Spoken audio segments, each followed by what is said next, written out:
வணக்கம், welcome to family corner. இன்னைக்கு ரசப்பொடி எப்படி பண்ணுறதுன்னு நம்ம பார்க்க போகிறோம்.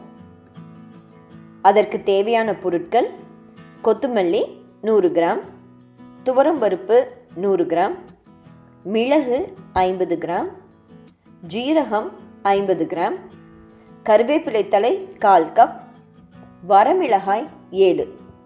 மிளகாய் நீங்கள் உங்களுக்கு காரத்துக்கு தகுந்த மாதிரி கூட்டிக்கவோ குறைச்சிக்கவோ செய்யலாம். ஒரு கெட்டியான பாத்திரத்தில் நம்ம கொத்தமல்லி விதையை போட்டு வறுத்துக்க போகிறோம். தீ மிதமான சூட்டில் இருக்கிற மாதிரி பார்த்துக்கோங்க. கொத்தமல்லி லேசாக கலர் மாற ஆரம்பிக்கும் போது நம்ம அதை எடுத்து தனியாக கூட்டி வச்சிடணும். நம்ம துவரம்பருப்பையும் மிதமான சூட்டில் அதே மாதிரி வறுத்து எடுத்துக்க போகிறோம். கலர் லேசாக மாற ஆரம்பித்ததும் இதையும் நம்ம தனியாக எடுத்து கொட்டிட போகிறோம். இப்போ நம்ம ஜீரகத்தை வறுத்து எடுத்துக்கலாம். இதுவும் தீ மிதமான சூட்டில் இருக்கணும். இது ஒரு 2 நிமிஷம் வறுபட்டால் போதும். உங்களுக்கு வாசம் வர ஆரம்பிச்சிடும், கலர் மாற ஆரம்பிக்கும். அப்போ நம்ம இதையும் தனியாக எடுத்து கொட்டிடலாம். மிதமான சூட்டில் இப்போ நம்ம மிளகு வறுத்து எடுத்துடலாம்.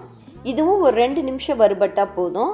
உங்களுக்கு அந்த கார நெடி தெரியும். அந்த கார நெடி வரும்போது நம்ம நிறுத்திட்டு இதை தனியாக எடுத்து கொட்டிடலாம். இப்போ நம்ம கருவேப்பிலை தலையும் அதே மாதிரி வறுத்து எடுத்துடலாம். இதுவும் ஒரு 2 நிமிஷம் நம்ம வறுத்தா போதும். தலையெல்லாம் சுருண்டு அதில் இருக்க நீர்த்தன்மையெல்லாம் போய் கொஞ்சம் மொறுன்னு ஆகிடும். அந்த மாதிரி சமயத்தில் நம்ம எடுத்து தனியாக கொட்டிடலாம். மிதமான சூட்டில் நம்ம வரமிளகாயும் இதோடு வறுத்து எடுத்துக்கலாம். இதுவும் ஒரு நிமிஷம் வறுபட்டால் போதும். கலர் லேசாக மாற ஆரம்பிக்கும். அதையும் நம்ம தனியாக எடுத்து கொட்டிடலாம்.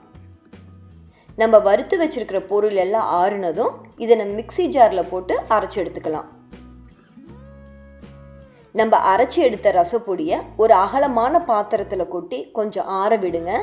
இது நல்லா ஆறுனதும் நம்ம ஒரு ஜாடியில் போட்டு மூடி வச்சிடலாம். நம்ம சூடாக இருக்கும்போது ஜாடியில் நீங்கள் ரசப்பொடி போடாதீங்க, அது சீக்கிரம் வீணாயிடும். அவ்வளவுதான். மிக மிக சுலபமான முறையில் வீட்லேயே மணமான ரசப்பொடி தயாராகிருச்சு. நீங்களும் ட்ரை பண்ணி பாருங்கள். உங்களுக்கு பிடிச்சிருந்தா ஃபேமிலி கார்னருக்கு சப்ஸ்கிரைப் பண்ணுங்கள். நன்றி.